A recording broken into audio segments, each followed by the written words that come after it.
Assalamualaikum warahmatullahi wabarakatuh. Jumpa lagi dengan Elang DM Family. Halo guys, hari ini saya akan mengajar mata kuliah robotika yang berada di Prodi Teknik Elektro. Pembahasan hari ini adalah yang berhubungan dengan mekanika robot, hal-hal yang berhubungan dengan aktuator, efektor, dan juga tentang sistem penggerak. Nanti akan kita lanjutkan kepada aplikasi robotik. Oke guys, jangan lupa ya untuk subscribe dan bunyikan loncengnya guys ya, supaya channel kami semakin berkembang. Langsung saja guys, kita lanjut melihat materi seperti apa ya guys ya. Dan hal-hal yang diperlukan untuk membuat robot itu bisa melaksanakan tugas. Oke ya, sedikit saya jelaskan dengan PowerPoint. Jadi pada waktu kita berbicara aplikasi, ya, aplikasi robotik,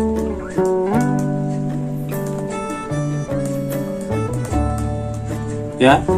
Nah, maka aplikasi robot itu apa sih barangnya, ya? Yang pernah saya jelaskan di awal-awal pertemuan kita bahwa ada yang kita kenal sebagai robot, ya. Apakah robot yang melakukan gerakan, ya kan? Untuk apa gerakannya itu? Digunakan untuk melaksanakan atau melakukan tugas tertentu. Tugas, ya. Nah, karena dia akan melaksanakan tugas, maka kita buat robot itu sesuai dengan fungsinya. Jadi fungsi robot itu kita buat sesuai dengan fungsinya, ya. Kalau dibuat sesuai fungsinya, maka fungsinya sesuai dengan tugas yang dibuat dikerjakannya, ya.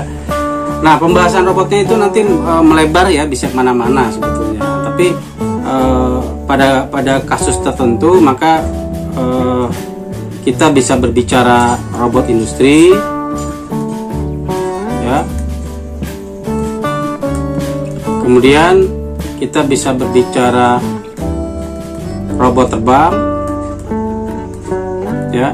Kita bisa berbicara robot mobile, ya. Kemudian robot yang bergerak di dalam air, ya, atau underwater robot.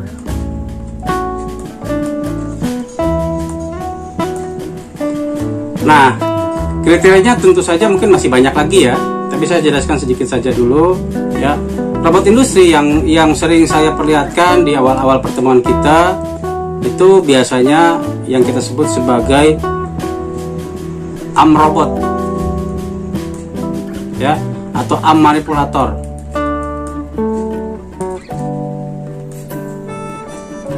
Nah, kenapa? Karena robot industri biasanya berbentuk seperti lengan robot, ya. Ada lengan, ada ruas, ada efektor, ya. Nanti efektor itu akan melaksanakan tugas apa, nanti tergantung dengan fungsinya, ya. Nah, nanti di pembahasan ini, setelah ini baru saya masuk kepada bagaimana aktuator dari si robot, bagaimana efektor robot, bagaimana motor-motor yang digunakan dalam robot dan lain-lain. Kemudian contoh robot terbang, ya. Contoh robot terbang itu seperti quadcopter misalnya, ya. Quadcopter atau helikopter, ya. Apakah yang bisa juga yang tricopter, ya, ataupun yang lebih banyak sistem penggeraknya, ya. Jadi sistem penggerak robot terbang itu mengakibatkan si robotnya bisa melakukan gerakan melayang di udara, itu maksudnya, ya. Nah, kemudian ada lagi yang kita sebut sebagai robot mobile. Robot mobile ini dibagi menjadi dua versi, ya. Ada yang robot beroda, ada yang robot berkaki, ya. Kalau kalian sering lihat tayangan, maka kalian bisa tahu bagaimana bentuk robot beroda. Robot beroda ternyata robotnya mempunyai roda untuk berpindah tempat atau bergerak, ya. Robot berkaki artinya robot yang waktu dia melakukan gerakan berpindah tempat itu memanfaatkan kakinya, ya. Seperti kita manusia ini menggunakan kaki untuk berpindah tempat. Oke. Nah, kemudian ada lagi yang kita sebut sebagai underwater robot. Underwater robot ini contohnya apa? Contohnya kalau kita berbicara robot, maka robot itu mengikuti gerak tubuh atau mengikuti binatang misalnya, ya. Ada burung, maka adalah kita sebut sebagai robot burung. Ya. Itu apa robot burung? Oh, robot yang berterbang. Ya. Nah, kemudian kalau kita bilang robot ikan, oh itulah masuk kepada underwater robot. Gitu ya.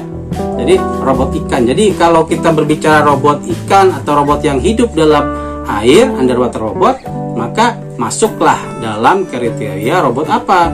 Robot selam. Ya.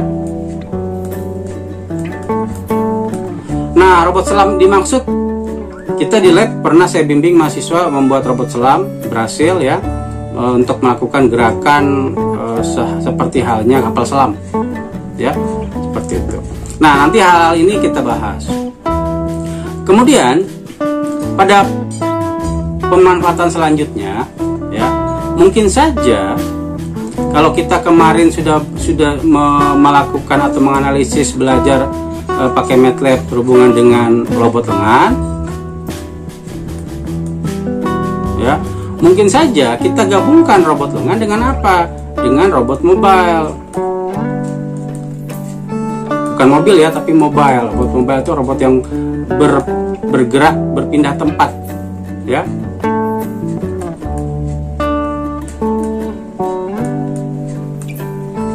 Berpindah tempat. Ya, bisa saja digabungkan. Jadi terjadi apa? Terjadi gabungan.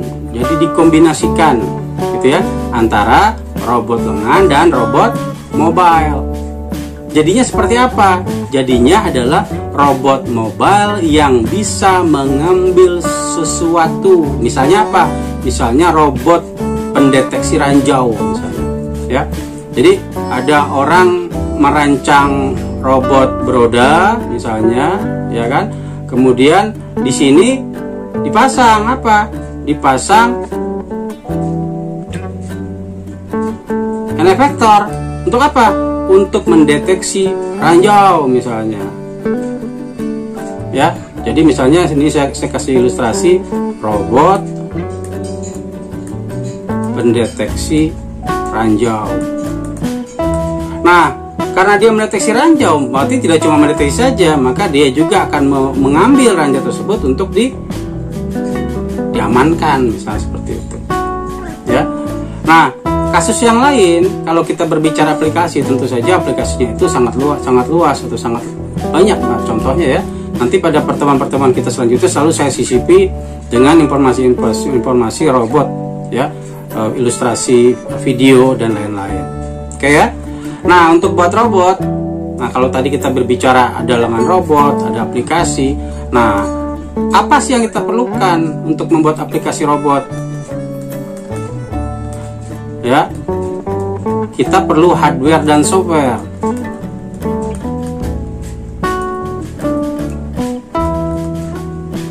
Ya, hardware, software. Softwarenya apa? Softwarenya itu tidak cuma berhubungan dengan pemrograman ya, tapi softwarenya ini hubungannya lebih luas. Misalnya kita hubungkan dengan apa? Kita hubungkan dengan perangkat lunak, ya. Berarti pemrograman apa? Pemrograman microcontroller, ya. Microcontroller yang diprogram itu punya fungsi banyak. Karena apa? Karena pada waktu kita berbicara komponen, ya, kita bicara komponen, kita berbicara aktuator. Aktuator itu motor, ya, penggerak, atau biasa kita simulasi sebagai penggerak. Nah, maka komponen tentu saja banyak, ya. Ada aktuator, maka juga ada sensor, ya. Jadi ketiga komponen ini sangat erat hubungannya. Tentu saja selain komponen, aktuator, sensor, software, tidak ada manfaatnya apabila tidak ada hardware. Hardware itu apa? Hardware itu adalah bagian yang membentuk tubuh robot. Ya.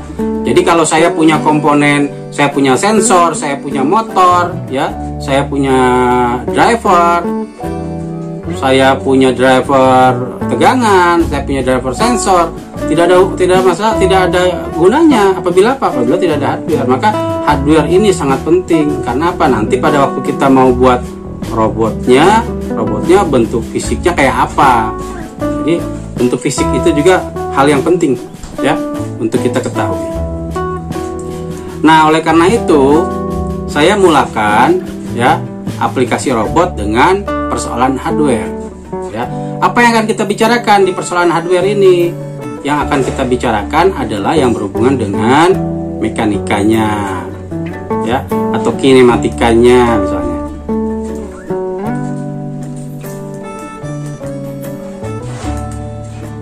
Ya, kinematika robot seperti apa? Ini sudah kita pelajari ya di pembahasan sebelumnya, atau selama ini kita pelajari kinematika. Kemudian kita akan belajar juga apa? Kita akan belajar tentang aktuator. Walaupun di mata kuliah di elektro, aktuator sudah dibahas, ya, ada mata kuliahnya yaitu komponen pengaturan. Sensor pun sebetulnya sudah ada dibahas, tapi kita akan lebih fokus kepada aktuator dan sensor yang apa? Yang dipakai oleh kita. Ya. Kemudian N-efektor. Kenapa N-efektor perlu dibahas? Karena N-efektor itu bentuknya fisiknya ada, ya. Sebetulnya hardware yang dibantu oleh adanya aktuator, ya, sehingga muncullah N-efektor. Oke ya, ini ada 3 slide yang sudah saya jelaskan untuk sementara, dan kita masuk kepada bahan yang lain.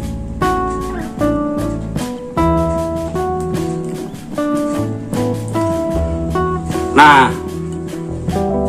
ini ya, mekanika robotik. Ya, pembahasan mekanika robotik itu nanti akan berhubungan dengan bagaimana mekanisme aktuator itu. Ya, kalau kita berbicara sistem penggerak itu nanti dihubungkan ke roda ataupun ke lengan robot. Apakah ada berhubungan dengan roda gigi? Apakah ada hubungan dengan rantai, misalnya seperti itu?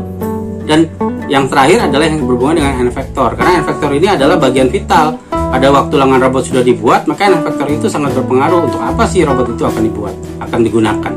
Ya, jadi tugas fungsinya nanti lebih cenderung pada waktu kita melihat N-efektor mau dipakai untuk apa. Ya, nah, hal-hal yang sudah kita bahas tidak akan saya ulang kembali, tapi saya akan bagikan file ini untuk kalian pelajari, ya. Nah, pada prinsipnya pada waktu kita belajar mekanika, tentu saja mekanika itu berhubungan dengan gerakan robot, ya, secara 3 dimensi. Ada sumbu X, Y, Z. Ya, ini sudah kita pelajari di pembahasan. Apakah melakukan gerak rotasi, apakah melakukan gerak translasi, ya. Apakah dia masuk dalam kriteria robot atromorfik, ya, ataukah robot kartesian? Ini kan sudah kita pelajari ya di pembahasan. Ataukah robot silindris, ataupun nanti ada juga robot kutub, ya, robot kutub seperti ini nih, robot kutub nih, ya. Nah, ini sudah kita bahas, ya, dan banyak sekali juga bahan-bahan yang sudah kita bahas, ya, skala, ya, bagaimana ruang lingkupnya, bagaimana workspace-nya. Nah, ini salah satu contoh sebetulnya ya, pada waktu kita berbicara robot, ini salah satu contoh robot industri nih, ya. Pada waktu kita sudah belajar tentang robot Skara, robot Stanford, ya, robot Puma, itu robot-robot industri yang sebetulnya sudah dikenalkan di awal pertemuan kita waktu itu. Nah, kemudian bagaimana mekanisme aktuator? Ya, mekanisme aktuator. Jadi kalau kita praktikkan, aktuator itu ada yang digerakkan oleh energi listrik, ada yang digerakkan oleh tenaga hidrolik. Ya, tenaga hidrolik bisa juga dia merupakan gas atau udara, atau juga dengan menggunakan cairan. Nah, tim robot khususnya di robot, kalau kita ikut sebelumnya kita biasa ikut CRAI. Jadi ada kontes robot namanya CRAI, divisinya divisi CRAI. CRAI itu adalah kontes robot abu Indonesia, abu robokan Indonesia. Jadi itu kontesnya ada Indonesianya, ada dunianya ya. Nah, pada waktu kita berbicara aktuator, maka ada penggerak yang menggunakan listrik. Misalnya motor yang kita sebut sebagai motor penggerak itu listrik ya. Tetapi ada juga yang menggunakan sistem hidrolik. Di mana? Ini biasa kita lihat di mana, di tempat pencucian mobil itu pakai hidrolik. Ada yang hidrolik yang menggunakan sistem cairan, ada hidroliknya menggunakan sistem gas. Kalau di bengkel-bengkel ya, itu kebanyakan menggunakan banyak juga yang menggunakan sistem gas. Jadi ada udara yang dipampatkan. Ya, di tim robot juga kita biasa menggunakan sistem hidrolik karena itu robotnya punya tangki udara. Ya, udara kita pompakan ke dalam, nanti udara itu kita pakai untuk apa? Untuk menggerakkan robot, apakah mencapitnya, memegangnya, berjalan macam-macam ya. Nah, maka kita pakai sistem pneumatik namanya ya. Kita pakai sistem pneumatik. Nah, aktuator pada prinsipnya karena dia berfungsi sebagai penggerak robot ya. Apakah nanti dia bisa bersifat hidrolik ataupun pneumatik, itu semua tergantung fungsinya, tetapi ada kelemahan dan kelebihannya. Kalau hidrolik ini kelemahannya adalah ini dia memerlukan tempat yang besar. Jadi karena apa? Karena tekanan yang digunakan pun menggunakan misalnya pakai cairan atau gas ya. Ini bisa kita juga temukan di mana? Kita temukan di dongkrak mobil ya. Dongkrak mobil tapi yang bukan yang sistem, tapi yang sistemnya ada menggunakan cairan ya di dalamnya. Jadi dipampatkan untuk apa? Untuk mengangkat mobil ya. Nah, selanjutnya ada persamaan yang berhubungan dengan fisika ya. Kita tidak akan bahas masalah itu. Nah, kemudian contohnya seperti ini nih, contohnya ini ya. Dengan tabung yang lebih kecil didorong, maka apa yang terjadi? Atau sebaliknya, jadi ada piston yang mendorong udara ataupun cairan, mengakibatkan di bagian yang lain akan bergerak gitu ya. Jadi naik turun gitu ya. Seperti itu. Sama seperti kita melakukan atau memompa ban misalnya ya. Pada waktu kita memompa ban secara manual, maka apa yang terjadi? Udara kita pampatkan untuk masukkan ke dalam, kita alirkan untuk masuk ke dalam ban mobil atau ban motor atau ban sepeda. Ya. Nah, sekarang ada yang sifatnya berpegas dan tidak, ya, hidrolik. Hidrolik juga banyak dipakai di kendaraan ya, untuk piston, ya, untuk tutup buka mobil, pintu mobil atau bagasi itu banyak juga menggunakan sistem hidrolik, ya. Nah, tentu saja pembahasan tentang hidrolik ini berkembang karena banyak sekali digunakan oleh mungkin kawan-kawan kita di prodi teknik mesin ya. Nah, tapi paling tidak kita tahu bahwa oh ternyata sistem ini bisa kita pakai ya. Pernah saya jelaskan apa kelebihan dan kelemahan si hidrolik, pneumatik dan lain-lain ya. Nah, yang akan saya jelaskan lebih lanjut yaitu yang berhubungan dengan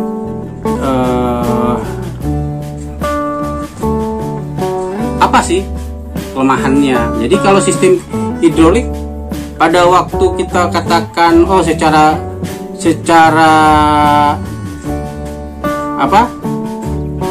prinsip bahwa tidak boleh terjadi kebocoran kedua sistem ini ya. Kalau terjadi kebocoran maka apa yang terjadi? Maka tidak bisa bekerja. Sebetulnya kayak rem kendaraan ya, apakah rem yang sifatnya pakai cakram ataupun yang rem yang menggunakan disk ya. Biasanya di mobil di kendaraan tuh kan ada sistem rem ya, pakai kanvas dan pakai cakram ya. Itu juga sebetulnya adalah ada cairan yang dipampatkan sehingga dia mendorong atau membuat cekraman ke roda ya, sehingga terjadi pengereman. Nah, kalau kita lihat kelebihannya, ini ada kelebihan nih pneumatik ya. Pertama adalah dia lebih murah dibandingkan hidrolik. Dalam hidrolik tidak boleh ada kebocoran, tadi sudah sedikit jelaskan ya. Apa akibatnya? Terjadi ada cairan atau udara yang keluar ya.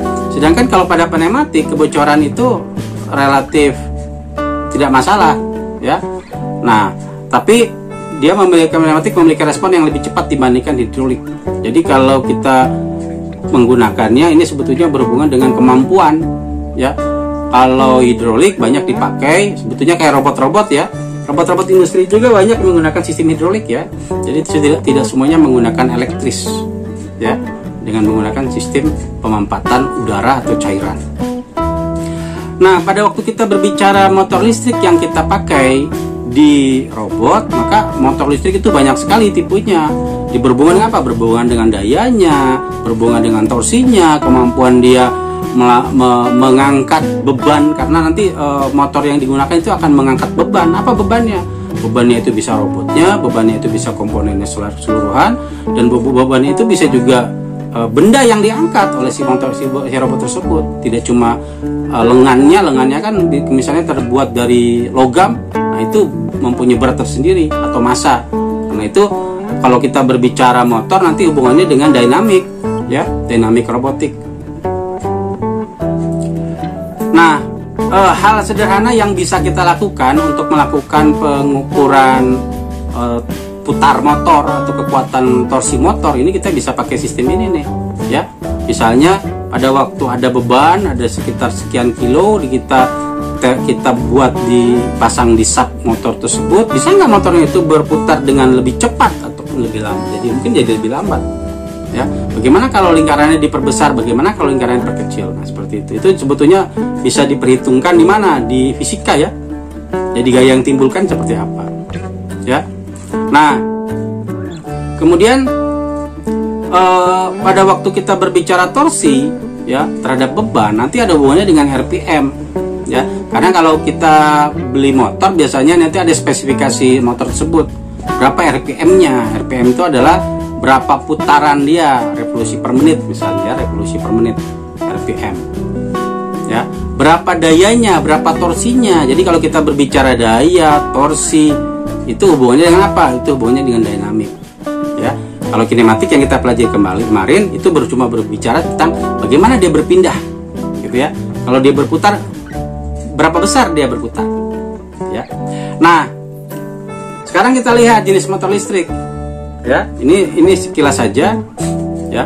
Jadi motor listrik itu bisa ada yang kita sebut motor AC dan DC, ada juga motor stepper. Jadi kalau AC itu dia dioperasikan oleh arus listrik bolak-balik, kalau DC arus arah, sedangkan kalau stepper itu oleh pulsa ya.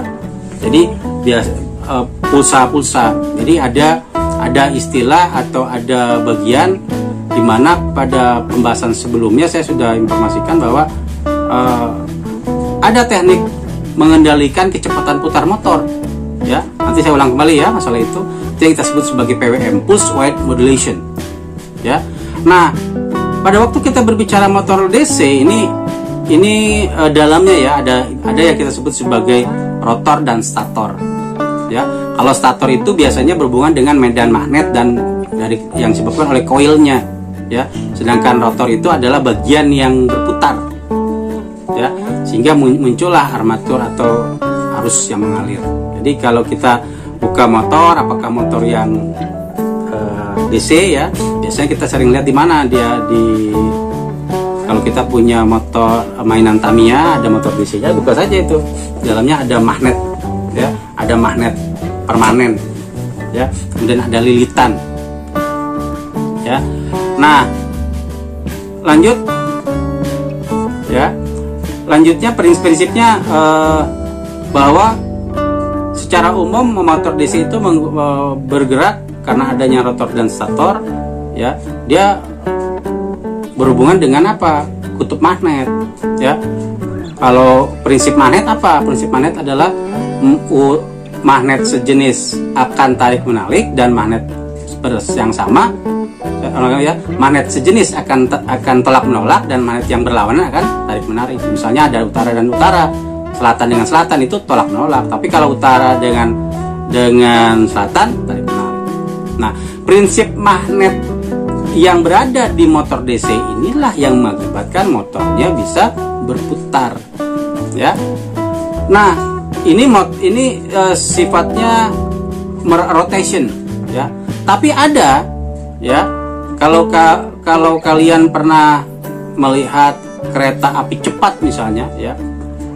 Nah, kereta api cepat misalnya di Jerman ada yang kita sebut sebagai Transrapid. Transrapid itu sebetulnya adalah motor yang maglev. Jadi motor magnetnya itu adalah dibuka gitu ya, flat.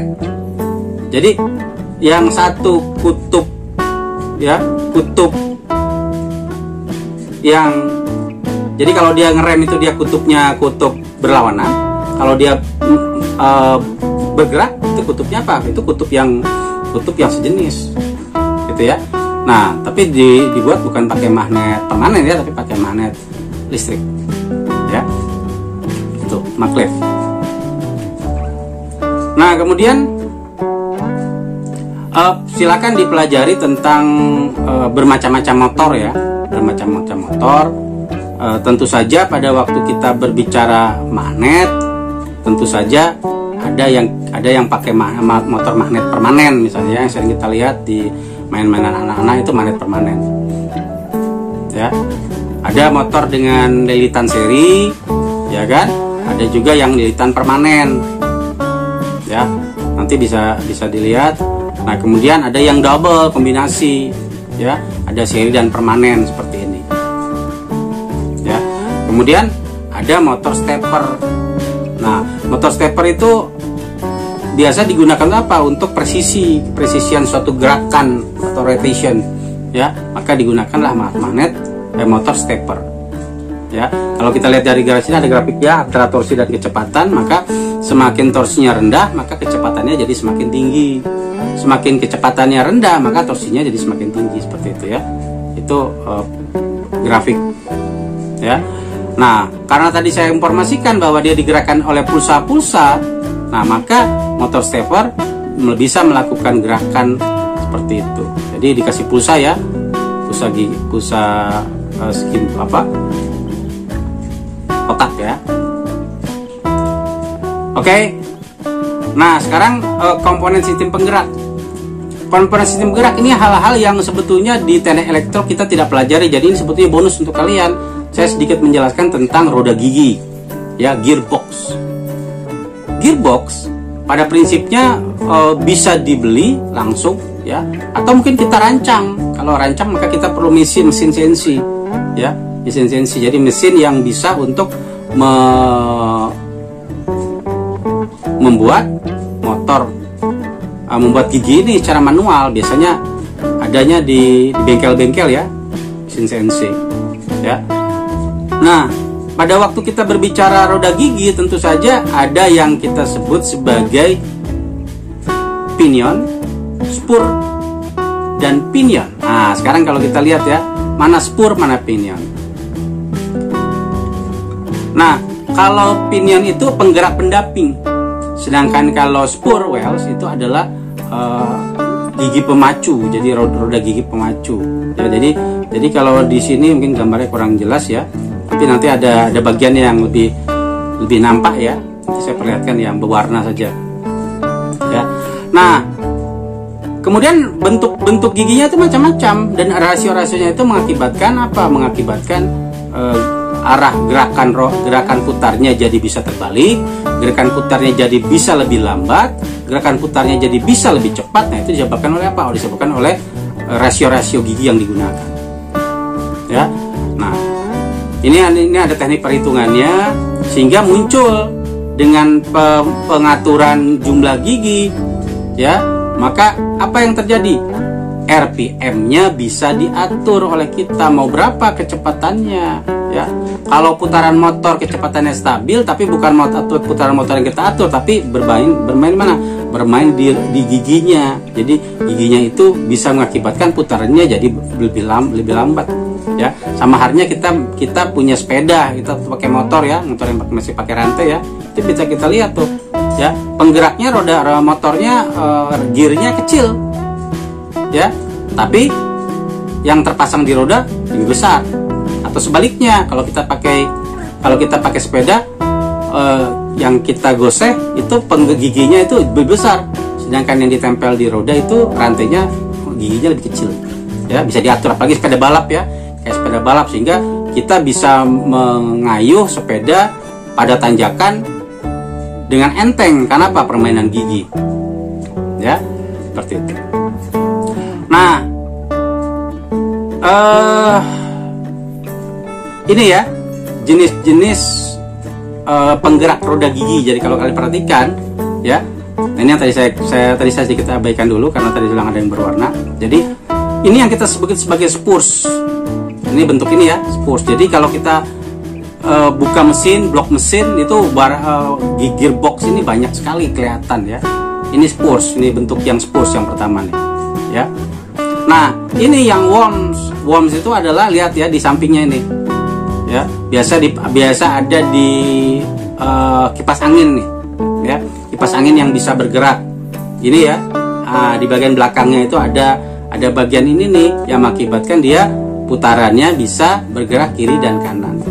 Ya, ini kalau normalnya kalau kalian pernah main mobil Tamiya, ini ada nih, ya, spurs, ya, sama dengan bevel pun sama, ya. Bevel ini bentuknya kayak piramid ya, miring ya, jadi miring ketemu miring, ya. Kalau rak pinion ini bulat, ya, tapi ketemu dengan apa? Ketemu dengan lurus pinion. Rak ini satu pasang ya, rak pinion, ya. Ada di mana dia nih? Ada di sama seperti kita main, kalau mainan tuh ada di Beyblade misalnya ya, narik Beyblade tuh. Ya. Jadi di dalamnya yang ini tarikannya ini. Ya. Seperti itu ya. Jadi ilustrasi sebetulnya hal-hal sekitar kita itu banyak ya, sudah terlihat ya, di jam dinding, di jam tangan juga ada, di macam-macam nih ya, peralatan-peralatan mesin atau blok-blok mesin. Ya, apakah kena mobil atau motor juga ada semua barang-barang ini. Ya. Nah, ini ilustrasi ya. Ilustrasi pada waktu motor ya. Dari motor-motor yang tadi ilustrasikan tadi ini dipakai nih misalnya nih, ya. Ada tangkai masuk, ada gigi 1, gigi kedua, gigi ketiga, gigi keempat, ini saling terhubung ya. Sehingga nanti keluarannya apakah jauh lebih pelan, lebih cepat atau lebih lambat, gitu, ya. Sedangkan inputnya ini gigi pertama nih, tangkai masuk nih, ini yang keluar. Atau kita lihat, ya, yang bentuknya crown itu kayak mahkota ya. Nah ini crown, ya. Jadi yang ini crown kayak mahkota, kemudian ini pinionnya nih. Nah ini sama-sama gigi. Nah kalau kita lihat pergerakannya itu, ini secara samping ya. Nah ini ada nih di mainan-mainan, mungkin kalian bisa bayangkan ada di mainan yang pernah kalian dapatkan waktu kita membongkar mainan itu, ya. Jadi biasanya ada di bagian roda, ada di bagian motor ya, ini pasang di motor nih, ya, sehingga motornya itu bisa berputar dengan sisi yang berbeda, ya. Ada lagi misalnya ini ya. Jadi ada yang pemacu lurus, ini lurus nih, gearnya lurus. Tapi kalau ini miring-miring nih ya, miring-miring nih, pemacu melingkar, ya. Kalau pernah bongkar mesin cuci pun ada banyak, ada gearboxnya ya, ada gearboxnya bisa kita pelajari. Nah selain gearbox yang sifatnya apakah dari plastik atau dari logam, ya. Ini ada yang kita sebut sebagai sabuk rantai. Jadi sabuk rantai ini ada yang pakai rantai, belt, ada pakai karet, ya, ada yang pakai kulit, seperti itu ya. Tujuannya itu apa? Tujuannya untuk memutar satu bagian dengan bagian yang lain terhubung, ya. Itu sabuk dan rantai. Kemudian ada lagi yang bergerigi. Jadi kalau pernah lihat mesin kendaraan, mobil misalnya, ya ini ada nih, ya, beltnya nih, ya. Jadi ada belt yang bergerigi. Jadi ini memerlukan apa? Memerlukan ketepatan. Ini sama seperti seperti rantai ya, seperti rantai. Atau mungkin kalian ketemu di motor matic misalnya ya, masih seperti ini, ya. Sehingga apa? Tidak terjadi slip. Ini kalau keuntungannya tidak terjadi slip. Tapi kalau selama-lama dia aus, maka segera kita ganti. Kalau enggak dia lost atau dull, ya. Nah kemudian ada lagi yang menggunakan sistem penggerak bermanik, ya. Jadi ternyata dengan sistem manik-manik ini bisa masuk ya di di gear ini yang memang dibuat khusus untuk manik-manik, maka kita bisa menggerakkan dia dengan arah-arah yang berbeda, ya. Yang paling gampang ya kita biasa orang pakai di mana, di horden, ya, yang manik-manik ini nih, ya, sistem penggerak. Tapi bisa juga dipakai untuk peralatan mekanik. Nah, yang terakhir adalah N-efektor, ya. Nah, N-efektor yang sudah saya kenalkan pada kalian itu sebagai penggenggam, ya. Tapi pembahasannya itu mungkin nanti jauh lebih lengkap di sini, ya. Karena apa? Karena kita akan berpikir atau melihat dari jenisnya. Jadi ada N-efektor yang berfungsi sebagai gripper atau pencengkram, ada yang sifatnya tools atau untuk peralatan tertentu, ya. Kalau gripper atau penggenggam misalnya piranti untuk memegang, mencengkram objek, ya, misalnya ada tangan mekanik, piranti pengait, ada yang magnetik, ya, atau pengisap. Jadi kayak sifatnya di tangan robotnya itu dipasang vakum, gitu misalnya. Tetapi ada juga yang dipasang tools atau peralatan di N-efektornya itu. Maka piranti yang digunakan untuk robot itu biasanya untuk melakukan operasi suatu objek, misalnya pengeboran, ya, penyemprotan atau pengecetan, ya, melakukan gerinda, melakukan pengelasan, gitu ya. Jadi ada tools yang dipasang di N-efektor sehingga fungsi robotnya sesuai dengan tools yang digunakan. Oke. Nah, sekarang kalau kita berbicara gerakan robot pada N-efektor itu ada yang point to point. Jadi point to point itu biasanya berhubungan dengan gripper. Tapi kalau continuous itu biasanya tools. Jadi kalau misalnya saya melakukan pengelasan, maka waktu saya melakukan pengelasan dari satu titik ke titik lain itu continuous, ya. Last step atau lastnya tes tek gitu ya, pada satu titik, tapi continue, ya. Atau saya melakukan pengeboran pada titik-titik lubang tertentu yang diinginkan dilakukan pengeboran, pelubangan. Atau robot yang bisa melakukan pengecatan, ya, pada kendaraan di industri otomotif misalnya. Nah, tentu saja, ya, jenis-jenis atau gerakan robot pada N-efektor itu sangat penting kita ketahui, ya.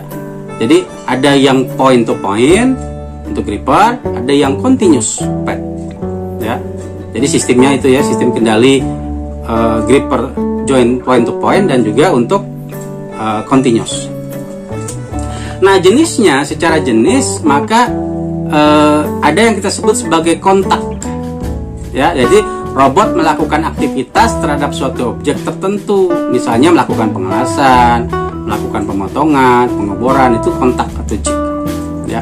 Kemudian ada yang kita sebut sebagai gripper kasar, artinya dia tidak perlu ketepatan, tidak perlu ketelitian, ya, untuk melakukan eksekusinya itu. Nah, tapi ada juga gripper yang harus melakukan atau memerlukan presisian, ya. Misalnya robot ini mau saya pakai untuk menulis, robot ini mau saya pakai untuk melakukan pengoboran untuk pemasangan komponen di PCB, ya, maka dia memerlukan penempatan yang presisi, ya. Robot yang akan memasang lubang baut di suatu lubang misalnya, ya, itu harus presisi, ya.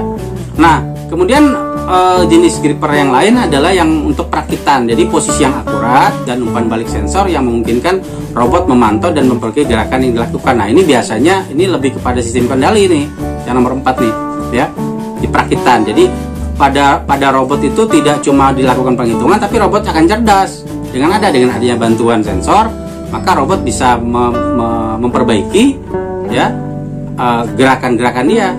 Apakah dia kurang tepat, apa dia bisa melihat dengan tepat, ya. Nah, kalau kita lihat secara mekanik, ya, ada bantalan atau padnya yang kita perhatikan. Jadi ada yang terbuat dari plastik, ya, ada juga yang terbuat dari logam, ya. Kalau dari plastik biasanya lentur, ya. Kenapa? Misalnya saya tangan saya akan saya pakai untuk menggenggam gelas atau telur, ya. Kalau yang masuk dari awal tadi saya sedikit perlihatkan orang menggunakan tangan palsu atau bionic leg atau bionic hand misalnya, arm misalnya, ya. Jadi pada waktu dia menggenggam gelas itu tidak digenggamnya dan bisa dipegang dengan baik, tidak lepas gitu. Ya, maka lumrah kita membantu robot untuk, atau kita pasang bantalan karet misalnya, ya seperti ini, sehingga pada waktu dia menggenggam plat atau logam atau batang besi itu tidak lepas, ya. Nah, yang selanjutnya ada yang kita sebut sebagai pencengkram khusus. Pencengkram khusus itu adalah tergantung kepada fungsinya. Jadi kalau efektor ini saya pasang jenis jari, misalnya jari ini ya, ini gunanya untuk apa nih? Kalau saya pasang yang ini gunanya untuk apa? Jadi semua masing-masing ada gunanya, ya, tergantung keinginan kita. Jadi kalau kita lihat sini adalah jari dengan panjang pivoting, gripper pad, kemudian jari untuk mencengkram 3 ukuran objek yang berbeda, gitu ya. Jadi tergantung ini. Misalnya ini ada jari yang akan kita pakai untuk memegang 3 benda dengan ukuran yang sama. Ini misalnya gelas ukur gitu di kimia ya. Di lab misalnya saya pasang robot yang bisa mengambil gelas ukur secara bersama-sama, ya. Nah, kalau yang biasa main di tim robot ini biasa sudah kita kenal ya. Ya, kalau kalian pernah melihat tayangan-tayangan robot yang sifatnya robot cry, itu perancangan robotnya selalu beda setiap tahun. Ya. Nah, ada lagi pencengkeram khususnya itu misalnya seperti ini nih, ya. Jadi robot yang dirancang efektornya atau grippernya itu untuk menggenggam box atau kotak yang lebih lebar misalnya, ya. Ada yang digunakan untuk memegang hal yang lebih tipis atau lebih halus, ya. Maka dirancanglah grippernya pun lebih pendek, ya, lebih jangkauannya lebih kecil atau tipis gitu ya. Misalnya mengambil kertas, misalnya saya ambil buat robot yang bisa mengambil kertas, saya bisa mengambil robot yang bisa mengambil box, itu beda saja, grippernya berbeda, ya. Atau kita mau rancang dia untuk mengambil benda tertentu. Jadi benda tertentu misalnya entah batang berlubang, entah plastik, entah gelas ya, maka kita rancang ujungnya itu biar mengambil dengan aman dari ujung ke ujung gitu ya. Jadi diambil ya, sama seperti kita ambil pakai tangan kita ya. Kita ambil suatu benda, misalnya ini ada baterai, saya ambil ujung ke ujung. Nah ini gripper saya seperti ini dirancang gitu ya. Jadi macam-macam cara orang merancang gripper, tergantung apa? Tergantung kegunaannya. Nah, kemudian ada lagi pencengkram ganda. Jadi saya rancang si robot itu bisa memegang 2 tempat. Jadi misalnya satu tangan, tapi dipakai untuk mencengkram dua bagian gitu, langsung dalam satu kesatuan. Ini boleh saja, kenapa tidak? Ya, sehingga efisiensi kerja lebih terlihat gitu ya.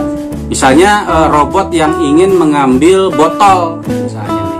Ada 2 botol disusun, maka diambil langsung dua gitu. Kayak tangan kita ini bisa mengambil banyak barang dalam satu kesatuan gitu ya. Seperti itulah dia ilustrasinya. Ya. Nah, kemudian ada lagi yang misalnya seperti ini nih. Ya. Ya. Jadi robot yang dipakai untuk apa, misalnya memasang baut, ya, melepaskan baut dengan dua kondisi, ya. Terus ada lagi robot yang dipasang atau dibuat untuk melakukan pencengkraman atau pengisapan. Jadi misalnya kaca mobil, ya. Di pabrik-pabrik untuk industri otomotif itu kaca mobil itu dicengkram, disedot gitu ya, bukan dipegang pakai tangan robot, enggak, disedot, ya.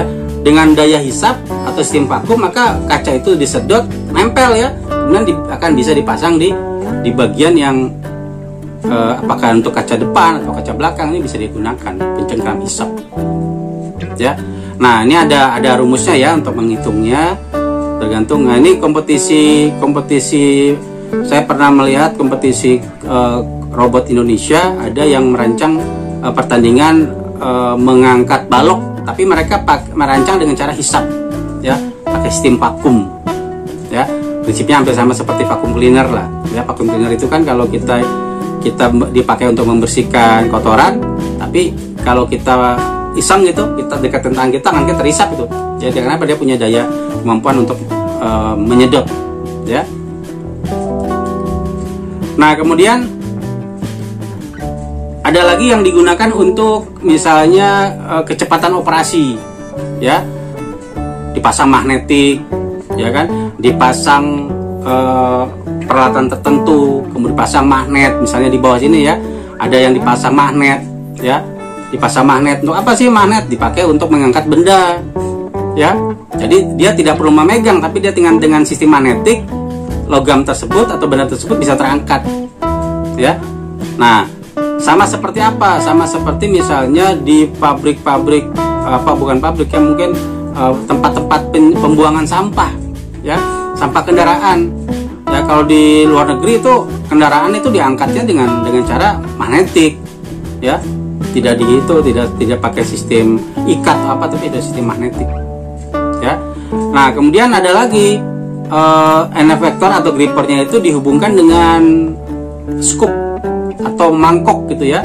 Biasanya digunakan untuk apa? Misalnya digunakan untuk menyendok lelehan logam di pabrik pelelehan logam misalnya ya, atau pabrik timah, pabrik besi, pabrik emas ya. Ini dipakai nih. Jadi robotik ya. Jadi wadahnya sama seperti kita memasak lah. Pada waktu kita masak maka kita perlu alat ya untuk mengaduk nasi atau mengaduk sayuran gitu ya. Nah, ilustrasinya itu berkembang macam-macam sampai dengan dipakai untuk menjahit, untuk mengelas, untuk melakukan laser, ya. Nah, seperti ini ya, ini pengelasan nih, welding, ya. Bisa pakai sistem gas, bisa pakai sistem listrik, ya, sistem elektroda, ya. Maka semuanya itu tergantung dari apa yang dipasang di end effectornya. Jadi apa yang dipasang itu tergantung daripada tugasnya nanti, ya. Oke ya, itu pembahasan atau penjelasan. Yang pasti adalah pemanfaatan robotik untuk bidang industri pasti memerlukan modal lebih besar, efisiensi diperlukan, dan tentu saja waktu yang diperlukan untuk membuat suatu produk ya untuk industri itu jauh lebih cepat. Nah ini ya, ini salah satu contoh ya.